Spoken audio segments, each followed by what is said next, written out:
मैंने फोर्सफुली उनको रिक्वेस्ट किया।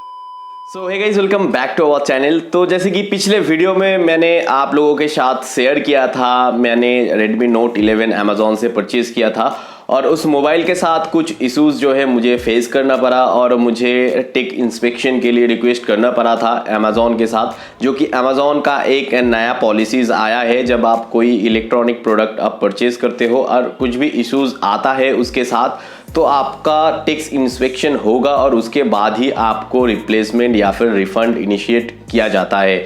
तो यहाँ पे दोस्तों, यहाँ पे Redmi Note 11 मैंने परचेज़ किया था और फर्स्ट जो प्रोडक्ट मुझे मिला था उसके साथ कुछ इश्यूज था। तो बाद में जो रिप्लेसमेंट यूनिट मुझे सेंड किया गया था, जो कि टेक इंस्पेक्शन के बाद मुझे यहाँ पे रिप्लेसमेंट प्रोवाइड किया गया था। तो मेरे साथ क्या हुआ था, अगर वो वीडियो आपने अभी तक नहीं देखा है तो वीडियो के आई बटन में और वीडियो डिस्क्रिप्शन में आपको उसका लिंक मिल जाएगा, आप चेकआउट कर सकते हैं। तो यहाँ पे मुझे रिप्लेसमेंट यूनिट मुझे सेंड किया गया था।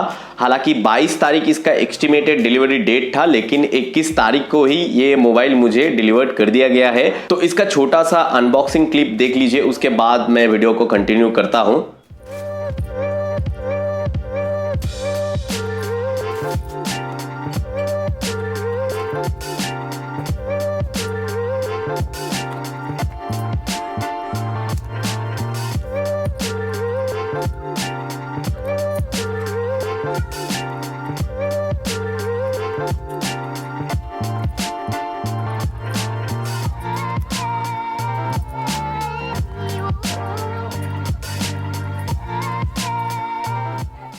सो गाइज, ये Redmi Note 11 मुझे डिलीवर्ड किया गया था और उसके बाद इस रिप्लेसमेंट जो यूनिट मुझे सेंड किया गया था, इस मोबाइल के साथ भी मुझे सेम इशू फेस करना पड़ा। सेम इशू से बढ़कर इसमें कुछ और भी ज़्यादा कुछ इशूज़ इसमें था।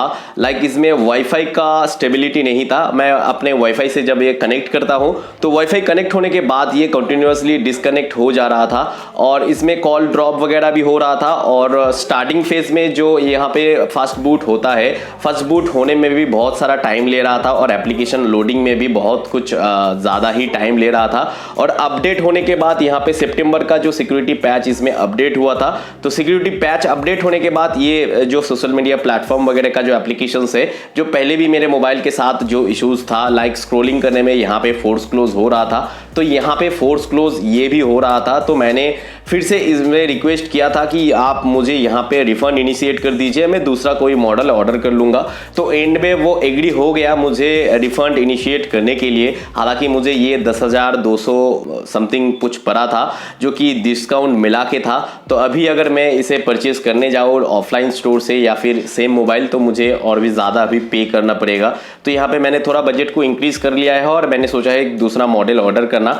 तो नेक्स्ट वीडियो में मैं दिखा दूंगा मैं कौन सा वाला मोबाइल में ले रहा हूँ। तो यहाँ पे दोस्तों, जो रिप्लेसमेंट यूनिट के साथ मुझे सेम इशू फेस करना पड़ा, उसके बाद कस्टमर केयर से मुझे फोर्सफुली उन्हें बोलना पड़ा कि मुझे यहाँ पे रिफंड इनिशिएट कर दिया जाए। तो यहाँ पे फाइनली मुझे रिफंड तो इनिशिएट कर दिया गया है, जो कि इसका पिकअप आज ही होने वाला है। यानी कि आज 23 तारीख है और 23 तारीख को ही इसे मुझे यहाँ पे रिफंड मिलेगा। अगर मैं इससे जब पिकअप होगा, पिकअप का शेड्यूल है 12 बजे से समथिंग 2 बजे के बीच में यहाँ पे शेड्यूल दिया गया है। अभी तक कोई भी एजेंट जो डिलीवरी एग्जीक्यूटिव है, तो डिलीवरी एग्जीक्यूटिव के तरफ से कोई भी कॉल अभी तक मैंने रिसीव नहीं किया है, कोई भी कॉल आया नहीं है। तो जब आ जाएगा तो ये पिकअप हो जाएगा और उसका 3 वर्किंग डेज में मेरा रिफंड आ जाएगा। हालांकि मैंने इसे डेबिट कार्ड से परचेज किया था, तो यहाँ पे पेमेंट आने में 3 दिन का समय जो है लग जाएगा। तो यहाँ पे बात ये है कि यहाँ पे जो टेक इंस्पेक्शन होता है, तो इंस्पेक्शन में एक एप्लीकेशन यूज होता है।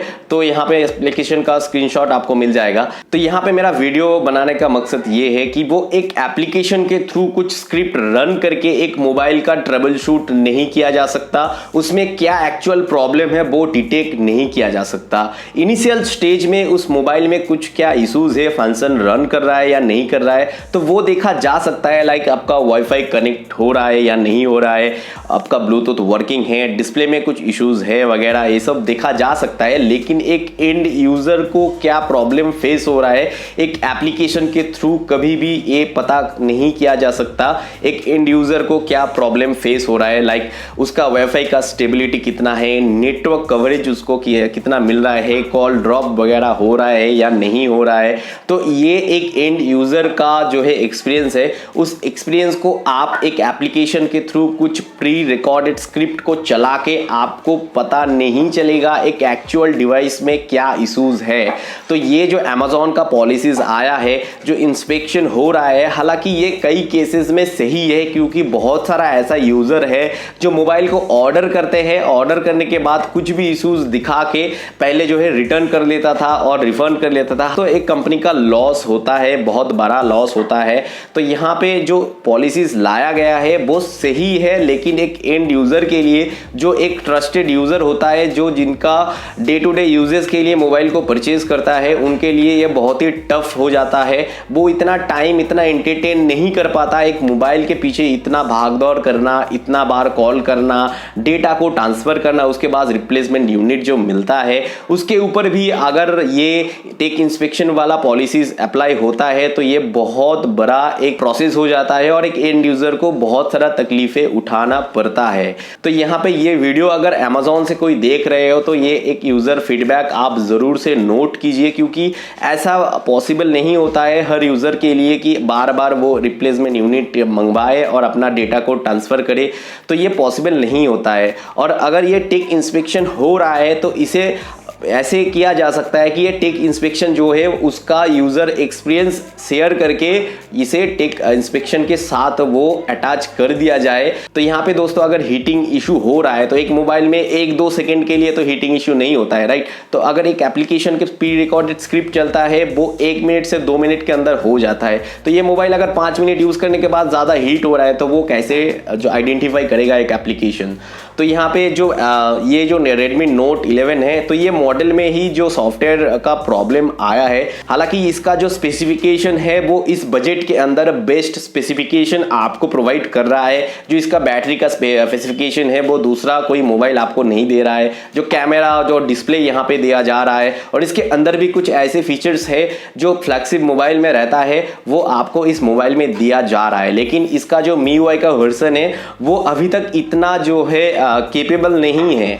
तो यहाँ पे बहुत सारा बग है इस मोबाइल में अभी के लिए। हालांकि अगर बाद में ये देखा जाए तो ये अपडेट के थ्रू फिक्स किया जा सकता है, लेकिन इसका कोई भी गारंटी तो नहीं है। तो यहाँ पे एक एंड यूजर उसका मेहनत का कमाई देके एक मोबाइल परचेज कर रहा है, अगर वो यूज नहीं कर पाएगा तो कैसे होगा। तो यहाँ पे मैं अमेज़न को ये कहना चाहता हूँ कि अगर ये पॉलिसीज लाया जा रहा है तो ये एप्लीकेशन के थ्रू मत कीजिए। जो टेक इंस्पेक्शन हो रहा है, जो टेक्नीशियन को अलाइन किया जा रहा है, उस टेक्नीशियन को उनका पर्सनल जो एक्सपीरियंस हो रहा है उस मोबाइल के साथ, जो वो सेल्फ डायग्नोस जो करेगा उसका ही रिपोर्ट यहाँ पे एक्नॉलेज किया जाए। और यहाँ पे बहुत सारा इंजीनियर ऐसा है कि टेक इंस्पेक्शन के नाम पे आपको वर्चुअली कॉल करके एप्लीकेशन इंस्टॉल करने के लिए बोल देगा, पिन आपको ले लेगा। तो ऐसे बहुत सारे यूजर हैं, उनको इतना पॉलिसीज के बारे में पता नहीं चलता है। ईमेल के थ्रू, मैसेजेस के थ्रू या फिर कस्टमर केयर के रिप्रेजेंटेटिव के साथ आपको यहाँ पे इंट्रोड्यूस किया जाए और अपने पॉलिसीज के बारे में बताया जाए कि उनको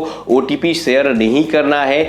तो यहाँ पे जो टेक्नीशियन ऐसा कर रहा है, घर पे बैठ के ही जो है एंड यूजर के साथ ऐसे ट्रबल शूट कर रहा है, एप्लीकेशन इंस्टॉल करने के लिए बोल रहा है। तो यहाँ के जो पॉलिसीज है उनको डोर स्टेप जाके बाय हैंड आपका मोबाइल डिवाइस चेक करना होता है। तो उनको अगर कोई भी कस्टमर उनके अगेंस्ट कंप्लेन करता है कि वो टेक्नीशियन आया ही नहीं तो उसके अगेंस्ट स्टेप लिया जाए।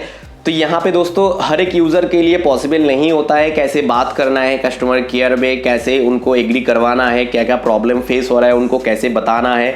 तो यहाँ पे हर एक यूज़र के लिए ये पॉसिबल नहीं होता है। तो यहाँ पे दोस्तों ये भाई साहब का आप कमेंट देख सकते हो। तो जो पिछले वीडियो में कमेंट किया था, इनका अभी तक जो है प्रॉब्लम को रिजॉल्व नहीं किया गया है अमेज़न की तरफ से। तो यहाँ पे ये छोटी छोटी बातें अमेज़न को देखना चाहिए। जैसे कि हम सभी जानते हैं अमेज़न एक कस्टमर सेंट्रिक जो है कंपनी है कस्टमर को सबसे पहले देखा जाता है। तो ये छोटी छोटी बातें जो है एक यूज़र को बहुत सारा इफेक्ट करता है और नेक्स्ट जो प्रोडक्ट परचेज करेगा उसमें भी उसका ट्रस्ट चला जाता है। तो अभी एक कस्टमर के एंड से देखा जाए तो ये पॉलिसीज बहुत बेकार सा पॉलिसीज लाया है अमेजोन। तो इस पॉलिसीज में अभी भी कुछ काम करना बाकी है, कुछ चेंजेस लाना बाकी है ताकि एक एंड यूज़र को ऐसा खराब एक्सपीरियंस ना हो। तो दोस्तों वीडियो को एंड तक देखने के लिए थैंक यू। ऐसे ही अपडेट देते रहेंगे। अगर आप नए हो उस चैनल में, चैनल को जरूर सब्सक्राइब करना कंसीडर कीजिएगा। मिलते हैं दोस्तों नेक्स्ट वीडियो में। Stay tune with rely on.